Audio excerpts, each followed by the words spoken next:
வணக்கம் நண்பர்களே, நான் மெக்கானிக் ரங்கமணி பேசுகிறேன். இன்றைக்கி நம்மளுடைய யூடியூப் சேனலில் எந்த வண்டியை பற்றி பார்க்க போகிறோம்னா, நம்மகிட்ட ஒரு ஹீரோ ஃபெண்டர் ப்ளஸ் பின்னாடி பிரேக் ஷூ மாற்றுறக்காண்டி வந்துச்சு. இந்த கஸ்டமர் இப்போ தான் ஒரு 3 மாதத்துக்கு முன்னாடி தானே பிரேக் ஷூ 130 ரூபாய்க்கு வாங்கி மாட்டுக்கூலி 100 கொடுத்து வாங்கி மாட்டினேனே அப்படிங்கிற மாதிரி சொன்னார்.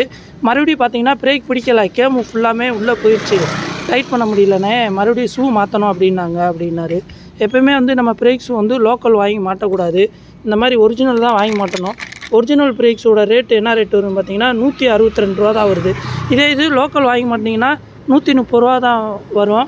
30 ரூபா கூட போட்டாலும் நமக்கு பிரேக்ஸ் குறைஞ்ச ஒரிஜினல் ஷூ மாட்டினீங்கன்னா இப்போ ஒரு வருஷமாவது ஓடும். கரெக்டாக ஓட்டுற கஸ்டமருக்குன்னா ஒரு 2 வருஷம் வரையும் அந்த பிரேக்ஸ் ஓடும். எப்போயுமே எந்த வண்டிக்கும் ஜாமான் வாங்கினாலும் சரி, ஒரிஜினல் ஃபேர் என்ன ரேட்டு, லோக்கல் என்ன ரேட்டு அப்படின்னு கேட்டு வாங்கி மாட்டுங்க.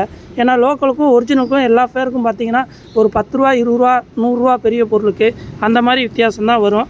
நம்ம இந்த வண்டிக்கு ஒரிஜினல் ஷூவே மாட்டிடுவோம். அதான் இன்றைக்கி இந்த கம்ப்ளைண்ட் வந்ததுனால நம்மளுடைய யூடியூப் சேனலில் இந்த பிரேக் ஷூவை பற்றி ஒரு சின்ன பதிவு போட தான் போட்டிருக்கேன். நன்றி, வணக்கம் நண்பர்.